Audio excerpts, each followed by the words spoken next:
Ellen and William Craft, the couple who deceived slavery, 1848. In the heart of Georgia, two enslaved young people decided to challenge the impossible. Ellen Craft, with light-skinned, elaborated a bold disguise. She would pretend to be a sickly white man traveling in search of treatment. Beside her, William, her husband, would play the role of faithful slave, taking care of every detail. With borrowed clothes, bandages in his arms to justify silence, and a false appearance of authority, Ellen has become. Together they embarked on an escape that would cross hundreds of kilometers, passing through cities full of hunters of rewards and lords attentive. With each train station, with every suspicious look, the risk was of death. But the plan worked, and slavery was being fooled before everyone's eyes. The trip to the north was not just an escape, it was a scream of freedom, an act of intelligence, courage, and love that echoes to this day as one of the boldest escapes in American history. Before you dive into this escape that has become legend, think of where you are watching this video. For you, Ellen and William were just fugitives, or true strategists who showed the world that freedom can be conquered with courage and cunning. If you believe this memory needs to be remembered, subscribe to the channel and leave your opinion in the comments. Ellen and William Craft, the couple who deceived slavery, 1848. In the suffocating summer of 1846, in the plantations of Georgia, Ellen Smith and William Craft met and fell in love in the horror of slavery. Ellen, a woman with light skin, due to her mother's sexual violence, worked as a seamstress in the big house. William, a skilled carpenter with heated hands and insightful mind, belonged to another owner. Love flourished between them as a rare flower on arid soil, but brutal reality separated them daily. They were married in a secret ceremony, witnessed only by other slaves who understood the sacredness of that moment. There was no official role, there was no legal recognition, just the whispered promise they would love to death. However, they slept in different senzalas, worked for different lords, and knew that any child would be torn from their arms to be sold as a commodity. Ellen cried silently on cold nights, imagining a life where they could wake up together, where her children ran free through the fields without fearing the whip. William learned to swallow the rabies that boiled in his chest each time he saw other men treat Ellen as property. For 2 long years, they supported this forced separation, but the rebellion seed germinated in their hearts. They talked to whispered secrets about enslaved stories that had fled to the north, about abolitionists who helped escape, about a mythical land called Canada, where black men were truly free. The pain of daily separation fed an impossible dream that would soon become the bolder plan of their lives. December 1848. Georgia's sharp cold contrasted with the warmth of the determination that burned in the chest of Ellen and William. After 2 years of fragmented marriage, they conceived a plan that would challenge all the laws of slavery. Ellen, observing her light skin in the broken mirror of the senzala, realized that she had the perfect weapon for her liberation, her ambiguous appearance. She would disguise the northern white sir, traveling north in search of specialized medical treatment. William would accompany her as her personal slave, a role she knew painfully well. Disguise required absolute perfection in every detail. Ellen cut her curly hair, dressed stolen men's clothes, and borrowed from other Solidarity slaves. He bandaged his right arm, simulating an injury that would prevent her from signing documents or writing, a skill she did not have and could report her condition. Bandages on the face would justify their silence, hiding both their feminine voice and their lack of familiarity with white mannerisms. William taught him to walk with wide and safe steps, to sit with his legs open as a man, to wave with natural authority. They practiced dialogues where Ellen would speak with the most serious voice possible, always briefly due to unbearable pain. William memorized stories about the supposed family of his lord, creating a complete biography for Mr. Johnson, the character Ellen would interpret. They knew that a single mistake would mean certain death, public torture as an example for other rebel slaves. The dawn of December 21st, 1848 brought the moment of truth. Ellen, completely transformed into Mr. Johnson's young and sick, walked alongside William to Macon's railway station. His hands shake inside the white gloves, but his face kept the express, "They are haughty," who had rehearsed tirelessly. William, assuming the role of dedicated slave, bought the tickets with the money they had secretly saved for months. First train left toward Savannah, carrying with him the couple's dreams and terrors. Every kilometer traveled away from everything they knew, but it also brought them closer to freedom or death. At the first stop, a kind merchant offered help to the apparently sick man, praising William for his dedication to his boss. Ellen muttered thanks through the bandages, while William responded with calculated humility. In Savannah, they boarded steam to Charleston. Then they would go by train to Richmond and Baltimore. With each city, new dangers, curious passengers, suspicious drivers, always vigilant authorities. Ellen found that pretending to be very sick was her best protection. People avoided bothering her, allowing her to remain silent. William became his human shield, diverting conversations and protecting the disguise with impressive intelligence. For 3 days and 4 endless nights, they lived on the wire of the razor, knowing that every poorly placed word, every suspicious gesture, could destroy their dreams of freedom forever. Ellen's natural talent for acting surprised even William.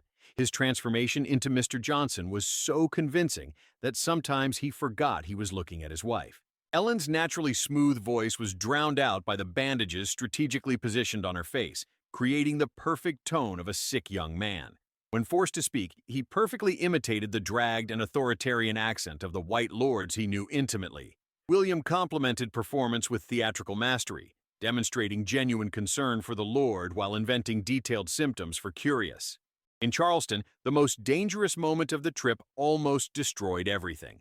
An acquaintance of William's true owner appeared at the hotel.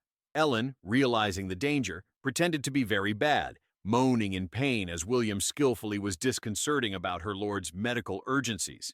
The man, convinced by acting, even offered recommendations of doctors in the north. Each meal was a carefully orchestrated spectacle.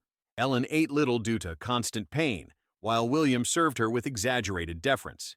In hotels, Ellen insisted that William slept in the room, claiming to need night care, an eccentricity that white owners found it strange but acceptable.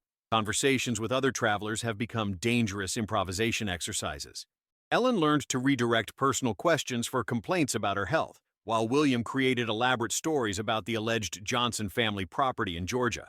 Each lie told brought them closer to freedom, but also increased the risk of being discovered. Baltimore emerged on the horizon as the last barrier before the promised land.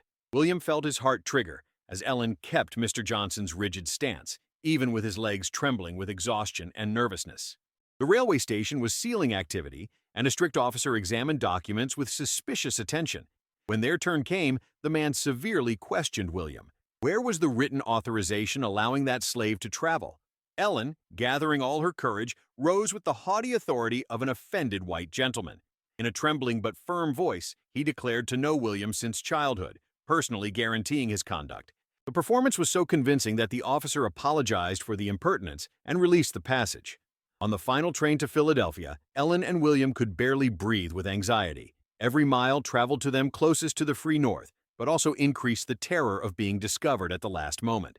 William looked out the window, seeing the landscape will gradually change, the plantations giving way to industrial cities. Ellen remained motionless, pretending to sleep to avoid conversations, but internally told the minutes left for freedom.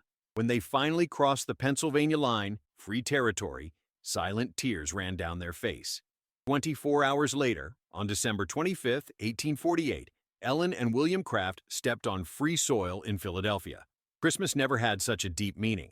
They had been born again, this time as free people. The first thing they did was embrace publicly, without fear, shameless, celebrating the love that slavery had tried to destroy. The arrival of Ellen and William in Philadelphia quickly spread through the abolitionist circles as dry gunpowder. Pennsylvania Anti-Slavery Society welcomed them with admiration and astonishment, fascinated by the audacity and intelligence of Plan the Executed. William Wells Brown, a famous speaker and black writer, was so impressed that he included the history of craft in his public lectures. The couple's escape was not just one of so many. It was a brilliant demonstration that slaves had intelligence, courage, and creativity to deceive the own system they oppressed them.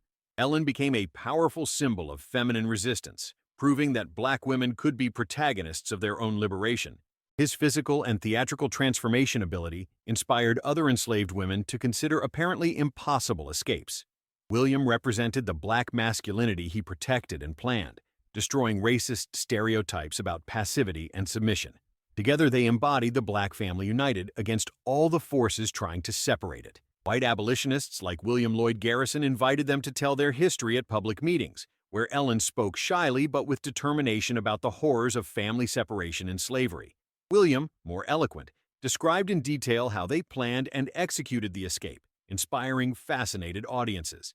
His lectures became crowded events, where free people finally understood the complete humanity of the enslaved. The history of the craft proved that slavery did not destroy intelligence or human dignity, only hid them under layers of oppression. They became a living hope for thousands of enslaved who secretly dreamed of freedom. Ellen and William's spectacular escape has caused shockwaves that reverberated from Georgia's plantations to the Washington Congress halls. His former owners, publicly humiliated by the cleverness of their properties, offered huge rewards for their capture. Professional slave hunters were hired to track them to the ends of the earth, turning them into targets of a relentless hunt. The 1850 Fugitive Slave Law made its situation even more dangerous, legalizing persecution in free territory and forcing North citizens to cooperate in captures. Ellen and William realized that even Philadelphia offered true security. South agents circulated around the city, looking for them in hotels, churches, and abolitionist meetings. The couple was forced to live in clandestinity, constantly changing address, using false names, avoiding public appearances. Paranoia became part of its lives. Each knock on the door could be the last. Every stranger on the street could be a reward hunter. Abolitionists organized protective nets, hiding them in safe homes, providing false documents, planning escape routes to Canada. Psychological pressure was devastating. After gaining freedom, they found that it was too fragile to be completely enjoyed. William found work as a carpenter, but always using fake identity, always looking over his shoulder. Ellen, traumatized by the experience of disguising man, struggled to regain his feminine identity while remained alert to constant dangers. The irony was bitter. They had deceived slavery, but they could not completely escape their claws. In 1850, pressured by slave hunters and the Fugitive Slave Law, Ellen and William made the most painful decision of their lives, to abandon the United States towards England.